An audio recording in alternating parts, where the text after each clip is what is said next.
नमस्ते, आप सब कैसे हो। मैं भी अच्छी हूँ और मैं रूपल। आज मैं रिएक्शन दूंगी।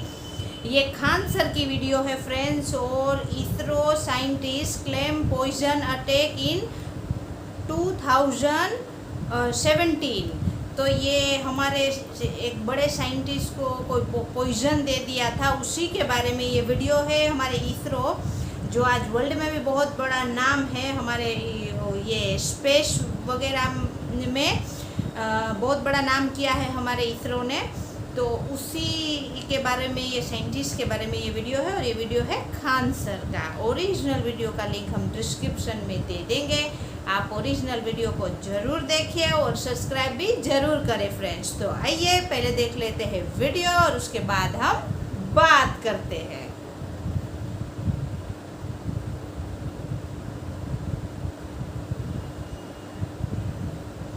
1 2 3 स्टार्ट। इस वीडियो में हम देखेंगे कि हमारे अभी जो इसरो के वैज्ञानिक है तपन मिश्रा जी, इन्होंने क्या खुलासा किया है। अच्छा, आज़ादी के बाद अब तक हमारे जितने भी टॉप रैंक के जितने भी सीनियर साइंटिस्ट रहते हैं वो किसी न किसी हादसे में कैसे मर जाते हैं। तो जो हालिया घटना हुई है वो 6 जनवरी को तपन मिश्रा जी ने अपने फेसबुक पर अपना बताया, जानकारी दी कि इन्हें कई बार जानलेवा इन पर हमला किए गए थे। पहले ये समझिए कि ये इसरो के कोई छोटे मोटे वैज्ञानिक नहीं है, बहुत बड़े वैज्ञानिक है। इसरो के जो रडार कमांडिंग सेंटर है उसमें इन्होंने अपना बहुत बड़ा योगदान दिया है। जो हमारे इनसेट सीरीज के जो सैटेलाइट है उनमें हो गया इनका योगदान। इवन कि ये भारत के जो इसरो की एक संस्था है इसरो एप्लीकेशन सेंटर, उसके ये डायरेक्टर है, यानी एक तरह से पूरा मैनेजिंग इन्हीं के कंट्रोल में रहता है। तो ये इसरो के एक बहुत ही सीनियर साइंटिस्ट है। इन्होंने कहा कि इनके ऊपर कई सारे दबाव बनाए गए। अमेरिकी कुछ प्रोफेसर जो भारतीय मूल के थे, अमेरिका में शिफ्ट थे, वो इनसे संपर्क किए थे 2017 में और ये उन्हें ज्वाइन करने के लिए कह रहे थे। बदले में इन्हें ऑफर दे रहे थे कि आप ज्वाइन कर लीजिए और आपके बेटे को भी हम लोग वहाँ पर कोई बढ़िया से कॉलेज में सेटल करा देंगे। इन्होंने इस ऑफर को ठुकरा दिया और इन्होंने मातृभूमि भारत माँ की सेवा करने के लिए निर्णय किया। लेकिन इन्होंने बताया कि मई 2017 में इन्हें खाने में आर्सेनिक मिला दिया गया था। अब आर्सेनिक जो है वो एक ऐसा पदार्थ होता है जो रंगहीन गंधहीन होता है। ये आपको खाने में मिला दिया जाएगा तो ना उसका कलर चेंज करेगा, ना स्मेल आएगा, ना कोई टेस्ट आएगा, इसे कोई पता नहीं चलता है यहाँ पर। और ये क्या, इसकी सबसे बड़ी खराबी ये होती है कि अगर इसकी थोड़ी सी भी मात्रा अगर आप में चली गई, हालांकि हम आपको जब रेलवे वाला बैच पढ़ाए थे तो उसमें हम बताए थे कि आर्सेनिक से हमें क्या हो जाता है, व्हाइट फूट नामक रोग हो जाता है, कैडमियम से इटाई रोग होती है, किडनी खराब हो जाती है, मरकरी यानी पारा से हमें मिनीमाता नामक रोग हो जाता है, ये नाइट्रेट से ब्लू बेली सिंड्रोम हो जाता है, आयरन से लीवर सिरोसिस, फिर कॉपर से विल्सन नामक रोग होने लगते हैं। तो ये सारी चीज़ों को हम आपको बैच में बताए थे। और उसका यहाँ पे समझिए, जैसे ये हम अगर छोटी मोटी कम मात्रा में गया तो ये चमड़े गिरने लगते हैं, शरीर में छेद होने लगता है, त्वचा गिरने लगती है, ये नाखून झड़ने लगते हैं। लेकिन अगर इसकी एक रिफाइंड मात्रा को थोड़ी सी ही दिया जाएगा, एकदम वेल बढ़िया से अगर इसे प्रयोगशाला में बना के जहर के रूप में दिया जाएगा तो ये 1 से 2 घंटे में व्यक्ति की जान ले लेता है। ये शरीर में जाते जो ब्लड, हमारा जो ब्लड है, उस ब्लड के अंदर जो आरबीसी घूम रही है, रेड ब्लड कार्पस, ये आरबीसी, यही ऑक्सीजन ले जाने और ले आने का काम करती है, क्योंकि इसके अंदर होता है हीमोग्लोबिन। ये आरबीसी को बहुत जल्दी से नष्ट कर देता है, जिस वजह से ऑक्सीजन की मात्रा घट जाती है और तुरंत दिल का दौरा पड़ जाता है और आसानी से व्यक्ति की मौत हो जाती है। और छिपाना भी बहुत सिंपल होता है कि दिल के दौरा पड़ने से व्यक्ति की अचानक मौत हो गई। तो इन्होंने बताया कि इन पर आर्सेनिक दिया गया था, जिस वजह से इनके त्वचा झड़ने लगे थे, इनकी नाखून गिरने लगे थे, बहुत सारे मतलब ब्रेन से संबंधित समस्या आ गई थी। हालांकि इनका ये कहना है कि गृह मंत्रालय एवं सुरक्षा विभाग ने इनका काफ़ी ध्यान रखा, जिस वजह से ये बच सके, इनका टाइम पे ट्रीटमेंट किया जा सका। हालांकि इसके बाद भी इन्होंने कहा कि कई बार इन्हें और भी मारने के अटेम्प्ट किए गए, हाइड्रोजन साइनाइड वगैरह कई तरह का प्रयास किया गया था इन्हें मारने के लिए। कि जब भी इन्हें मारने का प्रयास किया गया, एक नेचुरल प्रयास किया गया ताकि लोगों का शक न जा सके। जिस बंगले में ये रहते थे, इनके घर में जो लॉन था जहाँ ये टहलते थे, वहाँ केले के कुछ पौधे लगाए गए थे, वहाँ से अक्सर सांप निकल जाया करते थे, जिसको ये लोग मार देते थे। कोई इस सांप से नुकसान नहीं हुआ। लेकिन बाद में इनको जब पता चला कि ये सांप मतलब एक सुरंग से आ रहे हैं, वो सुरंग को जब बंद किया गया तो सांप निकलना बंद हो गए थे। इसका मतलब इनके घर तक बाहर से कोई सुरंग बनाई गई थी, लेकिन इन्वेस्टिगेशन किसी ने नहीं किया कि ये सुरंग आ कहाँ से रही है। इस सांप को बचने के लिए यहाँ पर इन्होंने कार्बोलिक एसिड का छिड़काव भी किया था। आप लोग के यहाँ भी अगर सांप वगैरह निकलने की संभावना ज़्यादा रहती है, या जो नाली वगैरह रहती है, घर के कभी कभी नालियाँ पीछे हो जाती हैं, जो मुख्य ज़मीन से हट जाती है, तो उधर से सांप बिच्छू के आने का खतरा रहता है। तो वहाँ आप भी कार्बोलिक एसिड का छिड़काव करेंगे तो वहाँ सांप बिच्छू कीड़े मकोड़े नहीं आएंगे। लेकिन याद रखिएगा ये बहुत खतरनाक होता है, इसके संपर्क में बच्चों को नहीं आने देना चाहिए। इस खुलासे के बाद हमारे भारतीय इंटेलिजेंस को भी इस ओर विशेष ध्यान देना चाहिए। हालांकि ये कोई नया मामला नहीं है, आप अगर इससे 50 साल पहले भी देखते हैं तो आपको ऐसे कई सारे मामले मिलते हैं। होमी जहांगीर भाभा, भारत के पास जो आज परमाणु बिजली घर है, चाहे परमाणु बम है, तो हमारे परमाणु कार्यक्रम के जनक कहे जाते हैं होमी जहांगीर भाभा। ये इतने महान वैज्ञानिक थे, लेकिन क्या कहिएगा, एक नियति को कुछ और ही मंजूर था। 4 जनवरी 1966 को इन्होंने एक अपना रिपोर्ट दिया prime minister office, PMO office को। इस रिपोर्ट में इन्होंने कहा था कि अगर आप हमें इजाज़त देंगे भारत के प्रधानमंत्री, तो महज 18 महीने में हम आपको परमाणु बम बना के दे सकते हैं, आपको डरने की ज़रूरत नहीं है। रीज़न क्या है कि 1966 से अगर आप 4 साल पहले जाइएगा तो हम लोग को एक बहुत एक तरफा हार झेलना पड़ा था चाइना की लड़ाई में 1962 में। अगर हमारे पास उस समय परमाणु बम रहता तो हम लोग पटक दे सकते थे, क्योंकि परमाणु शक्ति संपन्न देश से कोई ज़्यादा अहिंसता नहीं है। लेकिन देखिए, इस बात की खबर न प्रधानमंत्री कार्यालय से लीक कर दिया गया, किसी हरामी ने यहाँ से इस खबर को लीक कर दिया गया। और ठीक 20 दिन बाद यानी 24 जनवरी 1966 को यूरोप का एक देश है ऑस्ट्रिया, जिसकी राजधानी है वियना, वहाँ पर एक समझौते, एक सम्मेलन में होमी जहांगीर भाभा जा रहे थे उनकी फ़्लाइट से, और ये फ़्लाइट अचानक माउंट ब्लांक एक पर्वत है अल्पस के पास, वहाँ इनका जहाज़ क्रैश कर गया। और देखिए कितना बड़े क्रैश हो गया, नॉर्मल क्रैश हो गया। वहाँ पर किसी ने उस पर एक इंक्वायरी भी नहीं बैठाई कि वो क्रैश था या क्या था। बाद में खुलासे में ये पता चला कि उसका जो लगेज पार्ट था उसमें एक छोटा सा जानबूझ के विस्फोट कराया गया था, ताकि उस विस्फोट, वो इतना तगड़ा विस्फोट ना हो सके कि पूरा जहाज़ ध्वस्त हो सके, बट वो कंपार्टमेंट फट जाए तो थोड़ा सा एरिया ब्लास्ट कर गया। अब जहाज़ में थोड़ा सा भी एरिया ब्लास्ट करेगा तो जहाज़ तो गिरेगा ही। अब थोड़ा सा एरिया ब्लास्ट करने की वजह से जहाज़ गिरेगा तो लगेगा हाँ डिसबैलेंस होकर गिरा था। तो जिन हाथों में इतनी शक्ति थी कि भारत को 18 महीने में परमाणु बम दे सकता था, उन हाथों का हाल क्या हो गया आप देख सकते हैं। हम क्या बताएं, प्रधानमंत्री कार्यालय से किसने ये लीक किया, हम कैसे बताएं। जो हाथ हमें परमाणु बम दे सकती थी उनके चिथड़े उड़ गए, मांस उठा के लाया गया था, शरीर नहीं लाया गया था। दिल को तकलीफ तो यारों अपनों ही पहुंचाते, वरना गैरों को पता क्या ये दिल दुखता किससे। हमारा पीएमओ ऑफिस से किसी कर्मचारी ने लीक किया और हमारे सबसे होनहार परमाणु वैज्ञानिक ने अपना जान गंवा दिया। और हमें परमाणु बम कब मिला? 1974 में जो स्माइलिंग बुद्धा नाम से पोखरण में परीक्षण किए वो सक्सेस नहीं हुआ था। ये कोड नाम याद रखिएगा, एग्जाम में पूछेगा। उसके बाद हम लोग 1998 में अटल बिहारी वाजपेयी के समय 98 नाम के कोड नाम से हम लोग ने परीक्षण किया, तब जाके हम परमाणु संपन्न हो सके यहाँ पर। हालांकि अगर आप देखते, अभी आगे देखते चलिए, हमारे जो स्पेस एजेंसी थी, ये तो परमाणु ऊर्जा का किस तरह से हमने अपने होमी जहांगीर भाभा को खो दिया। हालांकि इन्हीं के नाम पे भाभा एटॉमिक रिसर्च सेंटर है। रेलवे में पूछा भी था बार्क का फुल फॉर्म क्या होता है, Bhabha atomic research centre Mumbai के ट्राम्बे में के पास है ये यहाँ पे। अब इसरो के scientist, Indian space research organisation में जो बहुत बेहतरीन थे, विक्रम साराभाई, इन्हें अंतरिक्ष विज्ञान का जन्मदाता कहा जाता है। इनकी दूरदर्शी सोच से पूरी दुनिया थर्राती थी कि अगर यह व्यक्ति ज़्यादा दिन जी गया तो भारत को उस ऊंचाई पर लेके चला जाएगा जहां देखने में हमारी आंखें चौधी आ जाएंगी। तो इनके पीछे भी साजिश रची जाने लगी। और अचानक एक दिन ये अपने रिजॉर्ट में टहल रहे थे तो इनकी लाश पाई गई 1971 में। अचानक कैसे मर गए किसी को पता ही नहीं, रहस्यमयी ढंग से इनकी मौत हो गई।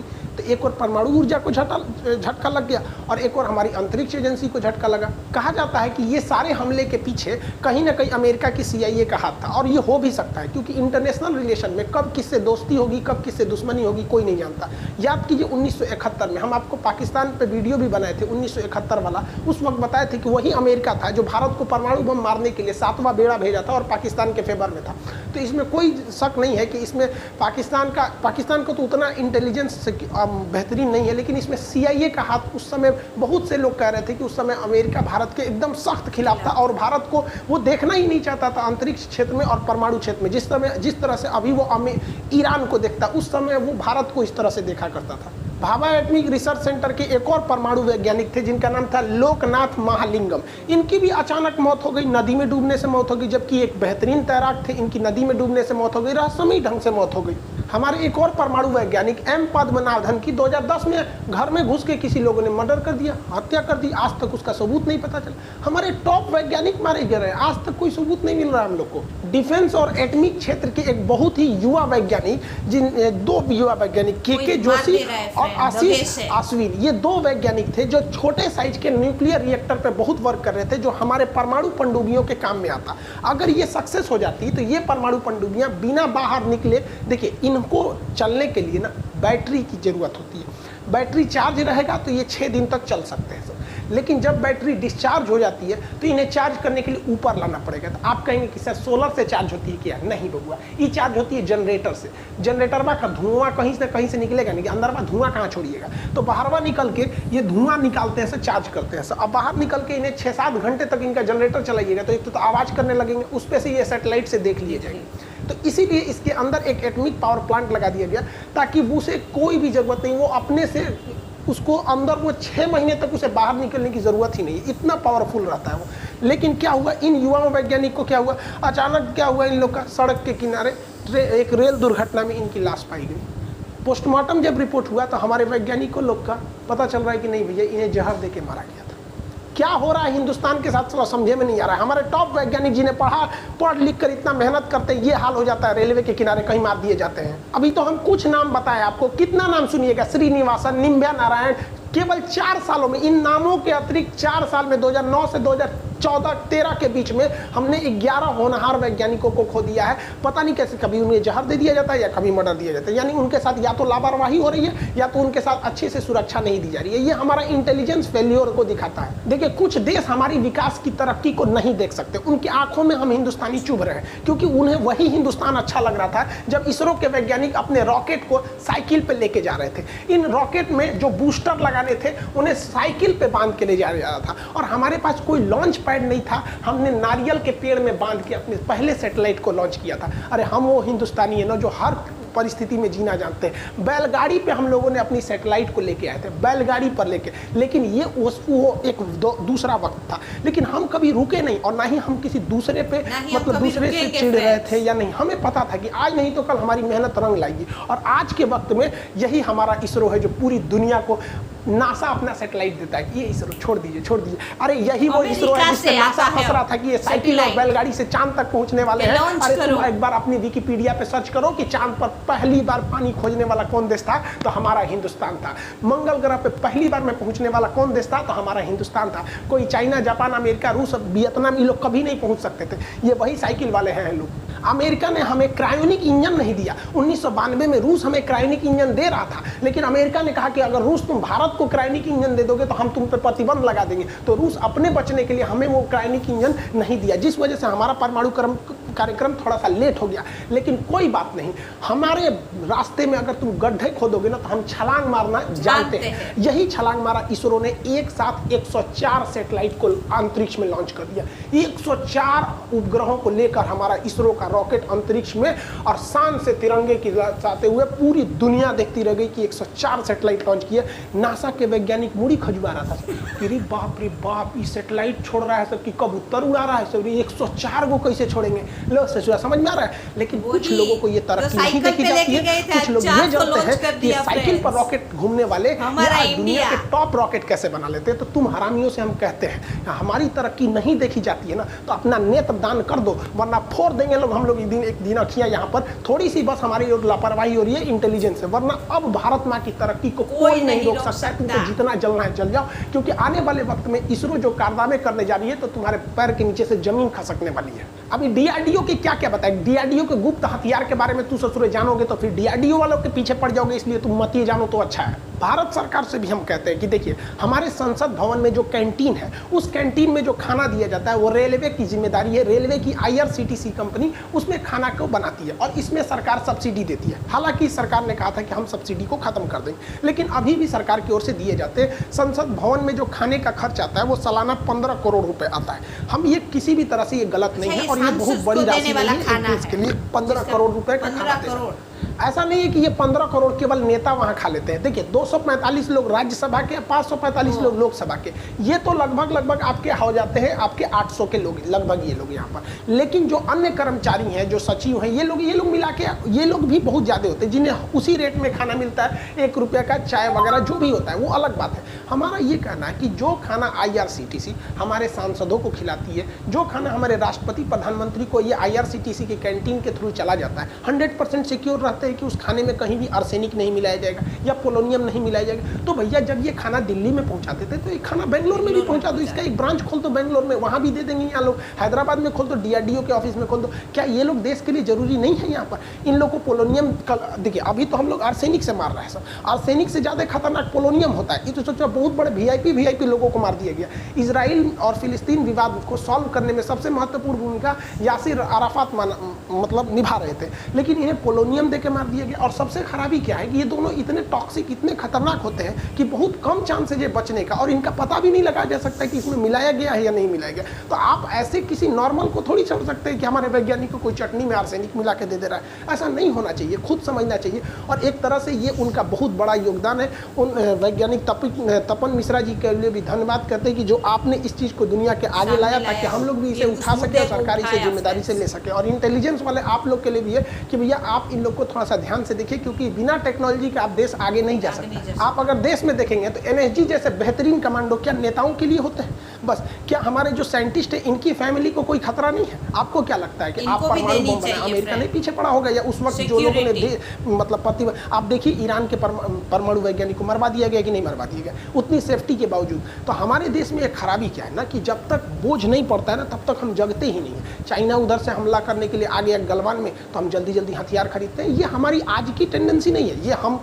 ये केवल हमारे नेताओं में नहीं है, सब में है। स्टूडेंट में भी यही है, जब तक टाइम टेबल नहीं आता है तब तक उनको समझ में नहीं आता कि भैया पढ़ना चाहिए। टाइम टेबल आते हैं, सोच रहा आइंस्टीन बनने लगता है सर, टाइम टेबल बनाएगा, सुबह 4 बजे उठेंगे, 4 से 6 ये पढ़ेंगे, 6 से 3 ये पढ़ेंगे, ऐसा टाइम टेबल बनाएगा जैसे लगता है मिलिट्री का रूल है, कहीं हमला करने जा रहा है, 2 दिन से ज़्यादा फॉलो नहीं करें। ये हमारे अंदर एक ट्रेंड बनते जा रहा है। लेकिन हर जगह ये लापरवाही अच्छी नहीं होती है, इनकी सुरक्षा सर्वोपरि होनी चाहिए, चाहे वो DRDO के साइंटिस्ट हो, इसरो के साइंटिस्ट हो, इन्हें परम सुरक्षा देनी चाहिए और इनके मनोबल को बढ़ाना चाहिए और आत्मसम्मान इनमें इतना बढ़ाना चाहिए कि जब ये जाए तो इनके साथ भी कमांडो। हमारे यहाँ मामूली बॉलीवुड से कोई हीरो हीरोइन आते हैं तो हटो हटो हटो साइड करो, हमारा वैज्ञानिक बेचारा चुपचाप चला जाता है, कोई उसे ट्रेन में मार देता है, कोई घर में घुस के मार देता है, कोई नदी में गिरा के मार देता है, कोई चटनी में जहर मिला के मार डालता है यहाँ पर। तो क्या हमारे सेलिब्रिटी से भी नीचे हो गए ये लोग? इन लोग को इतना सम्मान देना चाहिए कि कम से कम जो भारतीय वैज्ञानिक विदेश में चले गए और उन हरामियों को भी कहते हैं कि जो अमेरिका से आके, और ये तपन साहब को कह रहे थे कि तुम भारत में मिल जाओ, अरे यार तुम हिंदुस्तान में थे कि पड़ोसी की औलाद थे? यहाँ पर हम हिंदुस्तानी लोग बचपन में इस मिट्टी को इतना खाए हैं भारत माँ की इस मिट्टी को कि ये मिट्टी हमारे ब्लड होते हुए DNA में घुस चुकी है। इस भारत माँ से इतना प्रेम है कि चला कोई खरीद ही नहीं सकता है हिंदुस्तान से। तुम लोग कौन किस दुनिया का था रे तुम लोग की जो भारत से आके दगाबाजी करती है? किस आँख से तुम आँख मिलाएगा भगवान से कि तू अपनी मातृभूमि से गद्दारी कर दिया? मातृभूमि से गद्दारी करने वाले ससुरों को स्पेशल न रख देना चाहिए ऐसे लोगों को। भारतीय इंटेलिजेंस को भी सोचना चाहिए कि इस तरह से जो कर रहे हैं उन्हें सामूहिक रूप से बहुत बुरी तरह से सजा दिया जाए। ससुरों को उसको भी बिना कोर्ट कचहरी के अंदर ऐसे ही कहीं जहर और देके ट्रेन से कटवा देना चाहिए। ट्रेन 18 बनी रही है, वंदे भारत बनी रही है, बुलेट ट्रेन का उद्घाटन इन्हीं हरामियों के ऊपर कर देना चाहिए ताकि एक मैसेज जाए कि आप हमारे वैज्ञानिकों को नहीं छूइए, वरना हम हिंदुस्तान है, कोई ईरान नहीं है यहाँ पर। खैर इस पर सरकार भी अब बहुत एक्शन लेगी और सरकार ले भी रही है। इसरो चीफ या DRDO चीफ को कमांडो लेवल की सुरक्षा दे दी गई है, लेकिन ऐसा नहीं है कि केवल चीफ के रहने से होगा, बहुत छोटे से बड़े वैज्ञानिक सबकी अहमियत होगी। आई होप सरकार इसको संजीदगी से लेगी और आने वाले वक्त में हमें इस तरह की मतलब दुखद घटना देखने को नहीं मिलेगी। नेक्स्ट क्लास में। जय हिंद। हाँ तो फ्रेंड्स, ये हमारा वीडियो था इसरो के साइंटिस्ट के ऊपर था, और ये मतलब सब साइंटिस्ट के ऊपर था। जो बड़े बड़े साइंटिस्ट हैं हमारे देश में, जो उभरते साइंटिस्ट हैं, जो बन रहे हैं, उनको कोई ना कोई पॉइजन दे के मार दे रहे हैं, उसके खाने में पॉइजन दे रहे हैं फ्रेंड्स, और दगे से उसको मार रहे हैं। तो इसमें पहले भी बताया गया हमारा जो ये परमाणु बम पहले ही बन जाता अगर हमारे साइंटिस्ट को दगे से मारा नहीं गया होता।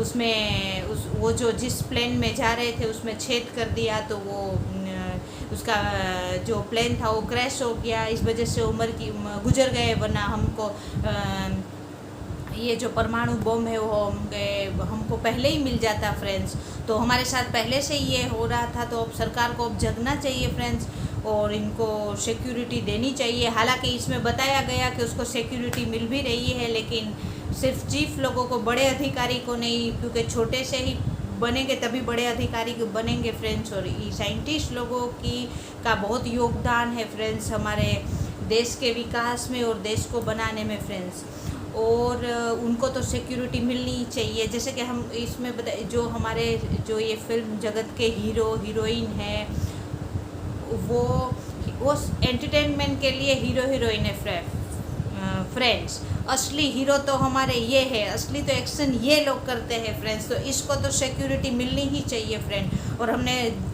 देखा है फ्रेंड्स कि काफ़ी सिक्योरिटी Z+ की सिक्योरिटी हमारे फिल्म इंडस्ट्री में मिली है, तो इन लोगों की क्या गलती है? इन लोगों को तो सबसे पहले मिलना चाहिए फ्रेंड्स। और ये तो सब हमारे कोहिनूर हीरे हैं, इसको हमको संभाल के रखना चाहिए, ये ही हमारे देश को आगे लेके जाएंगे फ्रेंड्स।